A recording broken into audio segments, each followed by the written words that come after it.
This nation is incredibly unclean that you won't believe the daily activities that take place.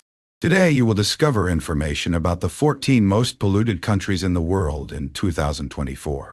Among them is India, holding a remarkable second position, where disturbing scenes occur on the streets, such as women openly relieving themselves. Get prepared, as this compilation will astonish you. Are you ready to find out who ranks at the top of this list? Join us, and let's begin.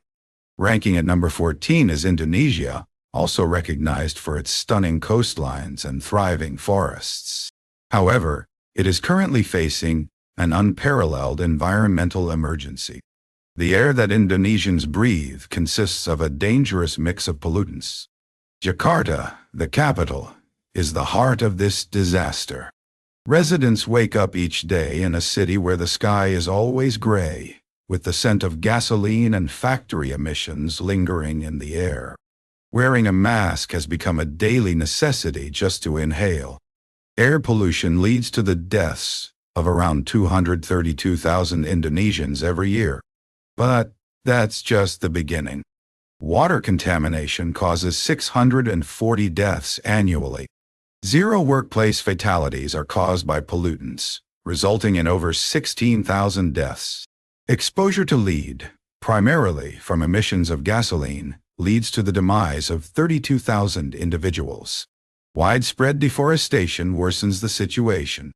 In less than half a century, nearly 40% of the nation's forest covering has been obliterated, pushing numerous species to the edge of extinction and disrupting the livelihoods of indigenous communities. The government of Indonesia is striving to reverse this bleak scenario. They have set the ambitious target of having more than 500,000 electric vehicles on the roads by 2030 and have pledged not to construct new coal-fired power plants from 2023. However, the current situation is disheartening, with 10 coal-fired power plants still operating within a 100-kilometer radius of Jakarta, continuing to release harmful pollutants into the atmosphere. Indonesia stands at a critical juncture. Will it manage to strike a balance between economic progress and environmental conservation in this tropical paradise, or is it heading towards ecological disaster like Qatar, which is an example of devastation? 10. Known as one of the wealthiest nations globally, conceals a grim truth: the shortage of potable water remains a persistent issue with a populace that has exceeded 2 million individuals and is expanding rapidly. Qatar struggles to supply fresh water to both its residents and its burgeoning industry. The surge in construction and rapidly expanding air travel are the primary culprits of environmental pollution in the nation.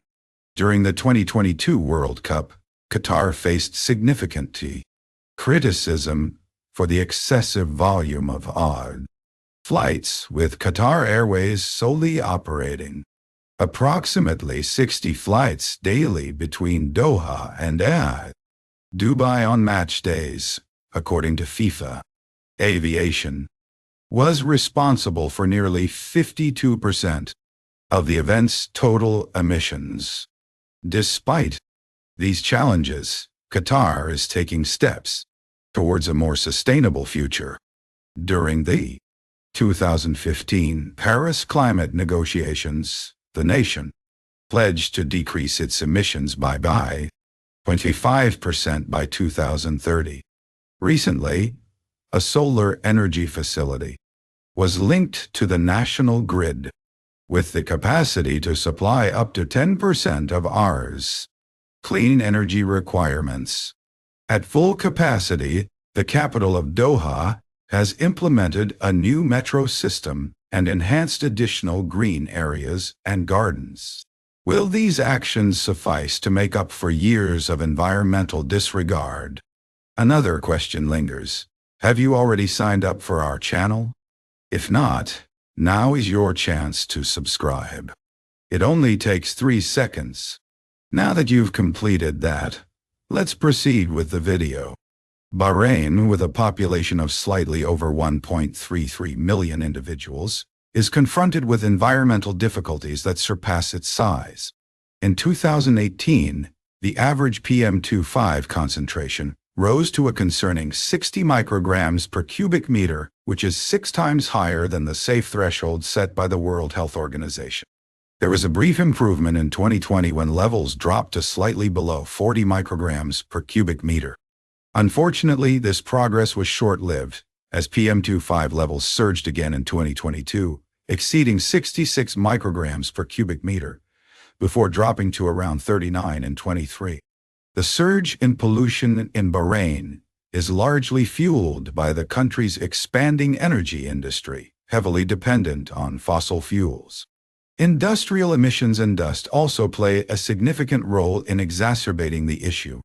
In China, a nation with a population exceeding 1 billion, there is a formidable struggle against pollution. Despite substantial environmental improvement efforts in the past decade, the situation took a concerning turn in 2023. Recent data indicates that the average concentration of PM2.5 particles soared to 32.5 micrograms per cubic meter, a marked increase compared to previous years. This level is more than 6 times higher than the limit recommended by the United Nations, ranking China among the top 20 most polluted areas globally. China's rapid industrial expansion, propelling it to become the world's second-largest economy, has come at a significant environmental cost. The air quality in many Chinese cities now exposes children to pollution levels equivalent to smoking 2 packs of cigarettes daily. Beijing, the capital, and other major cities are grappling with the consequences. Urban areas are enveloped in a thick layer of haze, particularly in the colder season. China holds the undesirable reputation of being the top emitter of harmful gases globally, surpassing the United States in total carbon dioxide discharges. Despite the government's pledge to achieve the peak of carbon emissions by 2026 and attain carbon neutrality by 2060, the recent surge in authorizations for new coal-powered plants poses a threat to these objectives. Pollution in China is not only a local issue but a worldwide menace that impacts the Earth's climate. In the 10th position is Peru, a country known for its rich history of gold. While its untouched forests and mountainous canyons are pristine, the urban centers paint a contrasting picture. Take La Llorona, for instance, known as one of the most contaminated cities globally. Since 1922, La Llorona has hosted a copper smelter, along with lead and zinc refineries. The harmful gases and toxic metals emitted by these establishments pollute the air, water, and soil significantly. Picture a location where the environment in this area, 99% of youngsters have blood dye levels surpassing the safety threshold. This represents the grim truth of unlawful loya mining exacerbating the issue. Waterways and reservoirs are directly contaminated by untreated sewage, while agricultural substances seep into the ground. The outcome is a hazardous blend jeopardizing the well-being of an entire nation. And if that wasn't sufficient, Peru is encountering progressively severe natural calamities. In April 2024, the nation documented 120 fatalities from dengue, with over 117,000 cases reported. With the El Niño phenomenon on the horizon, Peruvians appear to be entering into darker days. Number 9. Mongolia. Have you ever envisioned a nation renowned for its expansive grasslands transforming into a desert? Welcome to Mongolia. This landlocked Asian nation, squeezed between 2 dominant nations, is confronting an unparalleled ecological disaster. In contrast to the picturesque portrayals of rolling prairies teeming with livestock, the Mongol reality is starkly different.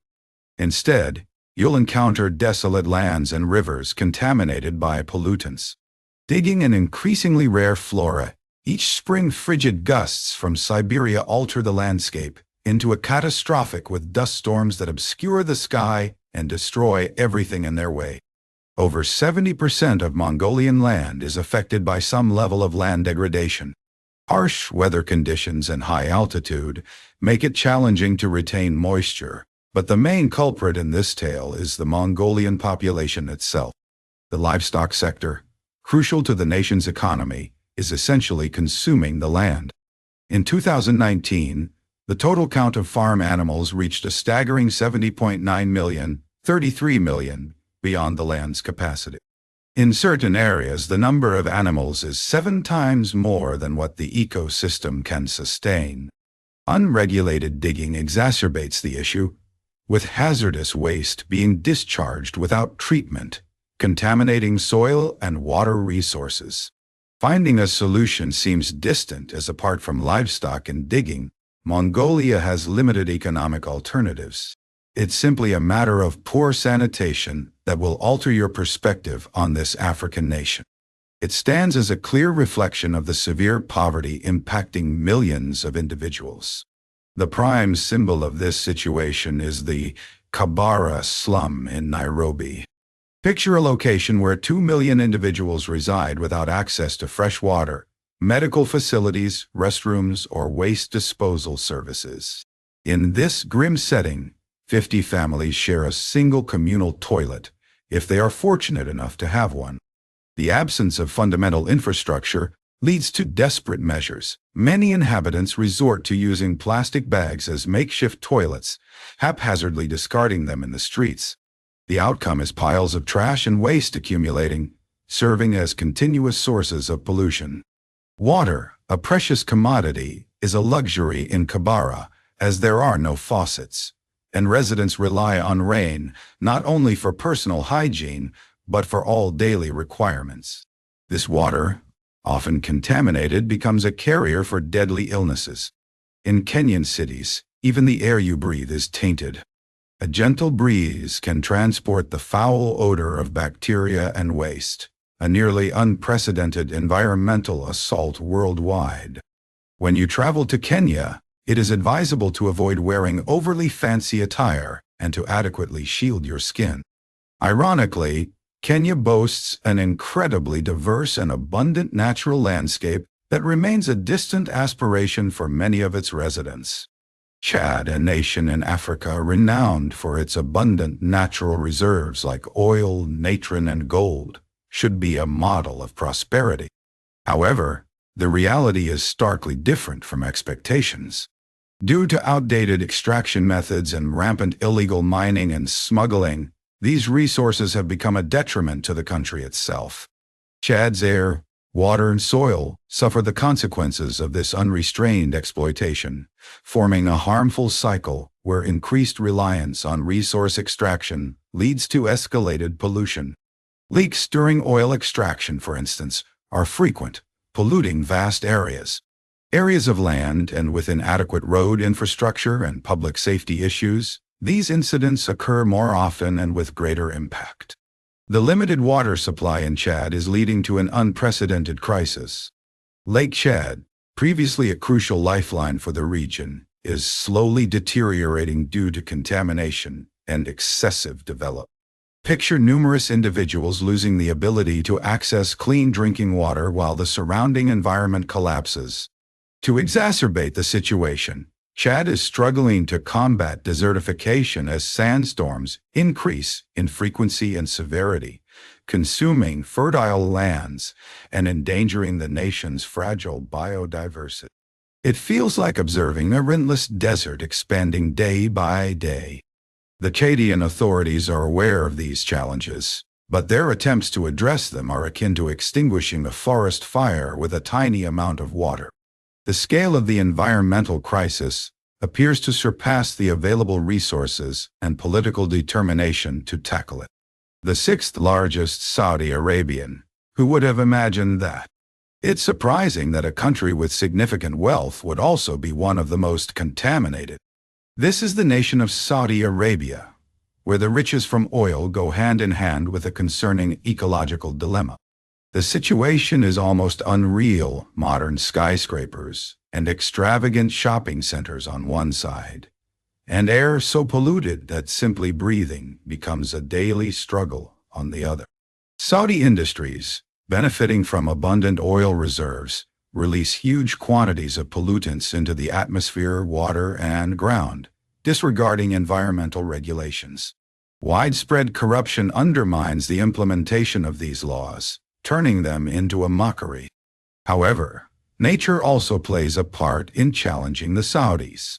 It's common for residents to wake up and find their homes blanketed in a thick layer of sand, a reality in many Saudi cities.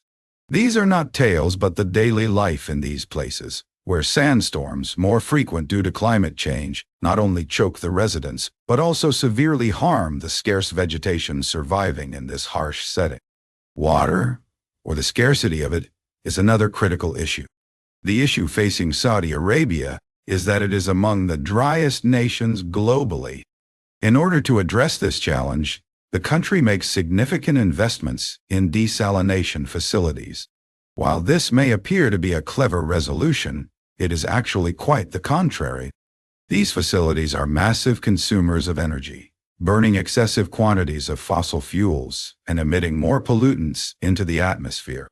Moreover, the salt extracted from seawater is disposed of back into the ocean, leading to a catastrophic marine ecological situation. In recent times, Saudi Arabia has experienced extremely severe, reminiscent of scenes from a doomsday movie. Numerous individuals have been hospitalized, and many have perished due to the extreme temperatures. The government's approach has been to throw money at the issue, suggesting high-tech remedies that appear more like science fiction than reality. The fifth story pertains to Nigeria. Nigeria resembles the tragic tale of King Midas, where everything it comes into contact with transforms into gold. However, this prosperity comes at a price. This African powerhouse, endowed with fertile lands and extensive oil reserves, has evolved into one of the most contaminated and hazardous locations on the planet. At that location, you can reap 3 harvests a year in specific areas. It seems like an ideal situation, right? Now picture that exact idyllic place drenched in oil, with streams darkened by oil and the atmosphere thick with harmful fumes.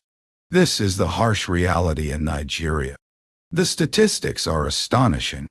In merely one decade, from 2011 to 2021, the Niger Delta area endured nearly 10,000 oil leaks.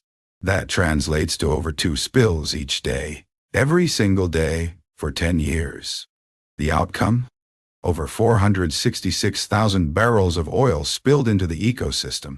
To put it into perspective, it's as if a pool the size of the Olympics filled with oil was released into nature every few months.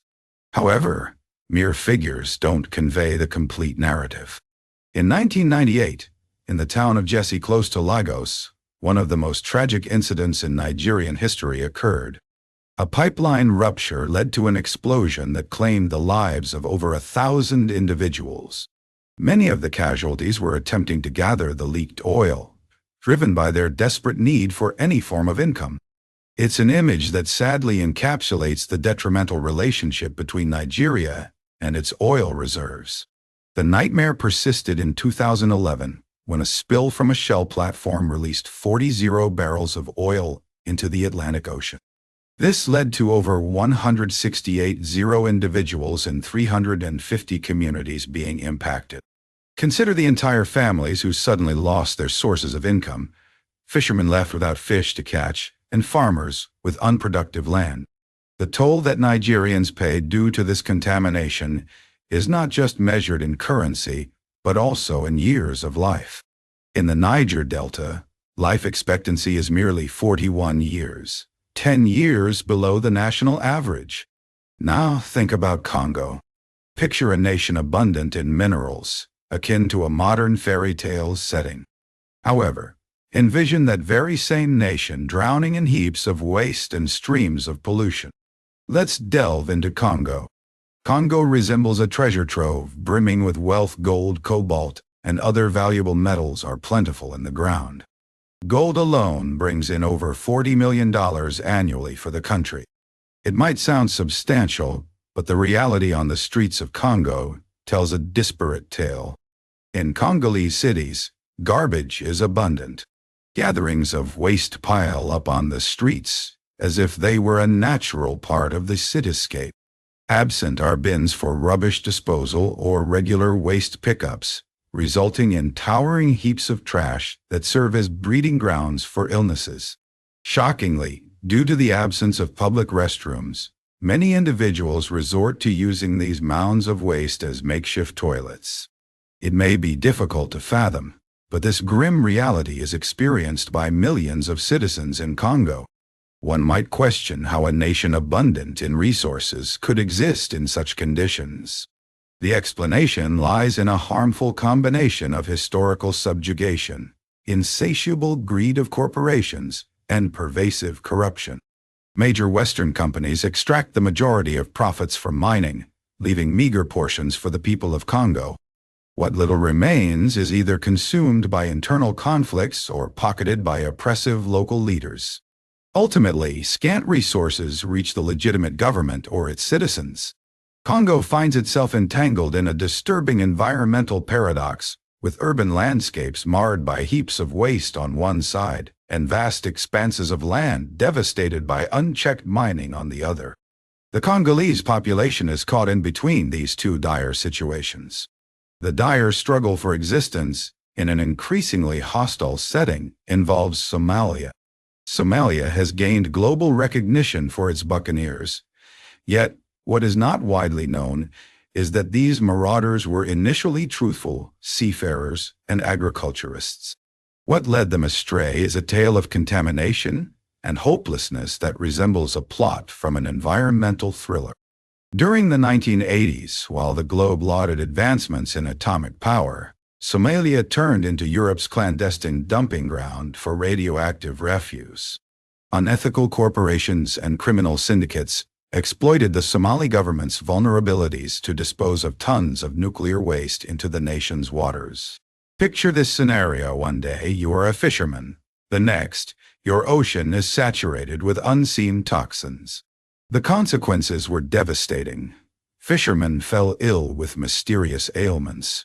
Children were born with abnormalities. The fish, a vital source of sustenance and revenue, vanished. And, worst of all, the exact locations where this hazardous waste was deposited remain unknown, making cleanup nearly impossible. As if this wasn't sufficient, Somalia became a wasteland. I am the global trash depot where international vessels sailing through my waters freely discard all types of waste, as if the nation had a massive bullseye marked on its shore inviting waste dumping. Confronted with this catastrophic situation, some Somali fishers made a desperate decision and turned into buccaneers not driven by avarice, but for mere survival. Now, let's our focus to the nation you have been anticipating to learn about since you clicked on this video: India. India boasts of being the world's largest democracy, a lively and mighty nation. However, there is one undeniable title it holds: one of the most polluted countries globally. India can be seen as split into two parts. On one side, cutting-edge technology and economic progress, and on the other, a public health crisis of unimaginable magnitude. Let's delve into the figures and be prepared, as they are astonishing. In a country with a population exceeding 1 billion individuals, only 46.9% of households have their personal restroom. This implies that a significant portion of the population does not have access to basic sanitation facilities. More than 600 million individuals in India lack access to restroom facilities, leading to a large number of people resorting to defecation on roadsides, resulting in a significant buildup of waste across the nation. Rivers, dumps, and even pathways are transformed into makeshift toilets in the poorest slums of India, creating an incredibly surreal scenario. 500 individuals sharing a single restroom creates an ideal breeding ground for the spread of diseases such as Nipah virus, Dengue virus, hepatitis, and malaria, all of which pose daily threats to the Indian population. The precarious state of basic sanitation is not the only issue, as Indian cities appear to be struggling in a losing battle against natural forces. During heavy rainfall, entire streets become submerged, a stark contrast to other nations where floods are infrequent occurrences. In India, however, They are almost a regular phenomena. Following each disaster, bodies are left exposed for days, increasing the risk of epidemics. The Indian government recognizes these challenges and is making efforts to address the situation through initiatives focused on education and infrastructure. India continues to face significant challenges, but progress is being made. A particular challenge arises in a nation where each region holds nearly complete autonomy. This results in the central authority often struggling to effectively enforce national policies. Enter Bangladesh, facing what seemed like a dire situation compared to India. Brace yourself as Bangladesh grapples with extreme pollution and dire lack of hygiene, reaching unimaginable levels. Picture the entire country resembling a vast air slum, especially in the streets of Dhaka, the capital, where sights would shock even the most seasoned observer. Witness routine scenes of individuals, both men and women, openly relieving themselves without privacy or basic sanitation. Piles of garbage and sewage linger, emitting foul odors and transforming streets into filth-filled rivers. Now, envision this unfolding under scorching temperatures of 40 to 50 degrees Celsius, a scenario akin to hell on earth. The pervasive stench, a nauseating blend of decaying waste and exposed sewage, permeates everything. But why has Bangladesh descended to this state? The answer lies in the statistics. With more than 160 million people crammed into a relatively small territory,